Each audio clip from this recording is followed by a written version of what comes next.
এখানে একটি তাজা আপেল স্যালাইন আমরা দেখতে পাচ্ছি। এখানে হয়তো কিছুদিন আগেই এখানে কেউ কেউ ছিলেন। এখানে আমরা একটি হাদিসের বই আমরা দেখতে পাচ্ছি। এখানে যে ছিলেন তিনি সম্ভবত কোরআন কিংবা হাদিস তিনি এখানে পড়তেন। এখানে এই সেলের পরবর্তীতে এখানে আমরা আরেকটি সেলের ভিতরে আমরা যাব।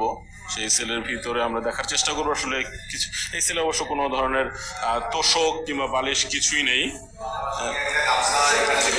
আমরা এই সেলের যে বিষয়টা হলো দেখানোর চেষ্টা করব। এই সেলে একটি পাজামা রয়েছে এখানে ঝুলানো, এই যে পাজামা, একটি গামছা রয়েছে, এবং এই যে এই সেলে কিছু আছে।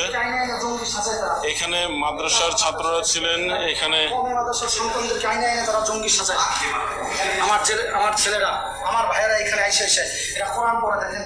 এখানে দুইটি কোরআন শরীফ পাওয়া গিয়েছে।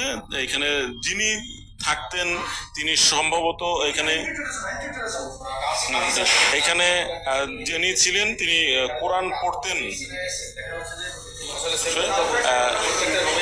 আমরা এখানে প্রত্যেকটি রুমেই আমরা দেখেছি এখানে অনেকগুলো তোষক বালিশ এগুলো আমরা দেখতে পাচ্ছি এখান থেকেই। এবং এরপরে আমরা ডান পাশে এতক্ষণ ছিলাম, আমরা বাম পাশে আসলাম। এখানে আমরা কয়েকটি সেল, একটি, দুটি, তিনটি, চারটি সেল, এখানে সিঙ্গেল সেল রয়েছে। এগুলোর মধ্যে অবশ্য কোনো ধরনের খাতা বালিশ তোষক কিছু নেই। এই বাথরুম আছে, বাথরুমের বালতি আছে, মগ আছে।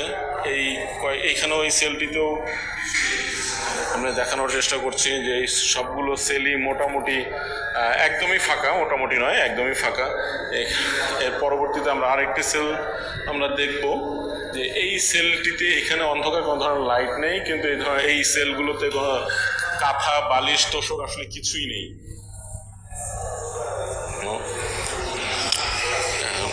এখানে যারা হেফাজত ইসলামে রয়েছেন তারা দাবি করছেন